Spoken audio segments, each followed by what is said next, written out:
Hello everybody, Texas Man here. I hope you guys are all having a spectacular day. Please give this video a thumbs up if you guys really enjoy it. Subscribe if you guys have not already. Also, do me the biggest favor of all, hit the bell notification button so you guys do not miss out on future videos or streams here on the channel. If you guys would also please head over to Twitch, follow me there at Douglas447. I stream there at least once a week. You guys can also find me on Discord at the Texas Man 6957.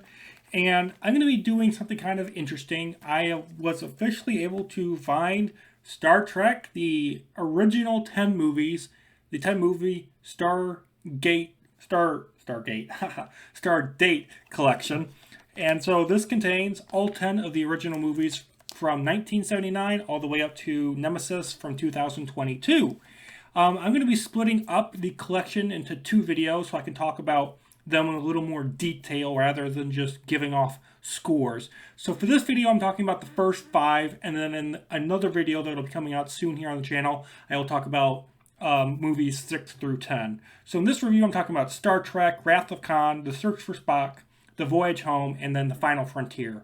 And then the next video, I will be talking about The Undiscovered Country, Generations, First Contact, Insurrection, and then Nemesis. So first of all, starting off with the original Star Trek movie from 1979, it's going to get a 7 out of 10. I enjoyed it. Just personally for me, I thought it was really slow, it was boring, and it was predictable, especially when it came to the finale. Very predictable finale. I understand for the time when it came out, this was like, oh, shocking, oh, look at the Enterprise, it's all glory. It just really hasn't aged well, in my opinion. It's not fast-paced and actiony enough, and I think that's where the sequel, The Wrath of Khan from 1982, succeeds a lot. It's because it improved greatly on the problems and issues when it comes to the slow pace and the predictability of the first film. So with Wrath of Khan from 1982, I'm giving that one a 10 out of 10. I think it's honestly one of the best, if not the best, Star Trek movie of all time. It's got great action, a great plot. The space battles are entertaining to watch. The villain is actually intelligent, and because of that, it makes him terrifying because you have no idea what he's going to do. Spock ends up dying, and I thought it was a very memorable death, and it was really sad to watch. And it's very emotional and has an impact on the crew. And it's not something where it's like, okay, they kill off a really major character that's been around for a long time in the series and then just move on. No, they spend a lengthy time mourning Spock's death with the memorial scene and the realization that Captain Kirk's best friend is now dead. You know, we don't get a lot of that in movies. When it comes to the third film, The Search for Spock from 1984, I thought it was kind of weird because, like, when you watch Wrath of Khan and Spock dies, you're like, okay, he's dead, he's never coming back. And then you get to watching the third film, The Search for Spock, and you're like, okay, he's alive. It's like, it kind of contradicts the whole finale point of Wrath of Khan because you know Spock somehow is coming back to life in the third film. So that kind of knocks it down a point. Also, I was shocked that this movie had the gut and the balls, honestly, to kill off Captain Kirk's son. That was really shocking. I did not expect that. The Enterprise gets destroyed. I wonder where we've seen that before. Oh, that's right. The recent Star Trek films. I wonder where they copied that idea from. It's this movie, Star Trek: The Search for Spock.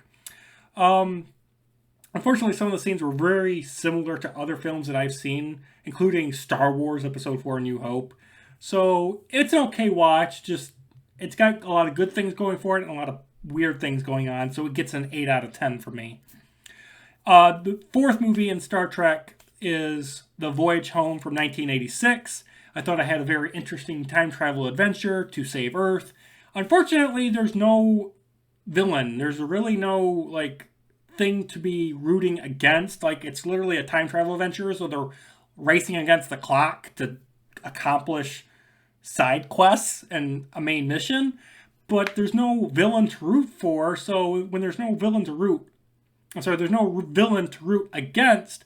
So how can I be rooting for the people to actually succeed in their quests and their side missions and stuff? It's just kind of weird. So it gets an 8 out of 10 for me. The fifth movie The Final Frontier from 1989. I'm going to give that an 8 out of 10 as well. I thought it had an okay villain, with it being Spock's half brother. And I thought it did a great job dealing with concepts of life and death and God and heaven. It's a really good movie. I just don't think it ever gets to a point where, okay, this is worthy of a 9 or a 10 like Wrath of Khan is. It's just like, it's a good movie. Don't get me wrong. It's not a horrible movie. It's just like there's certain aspects and character moments and dialogue that I think could have been improved on.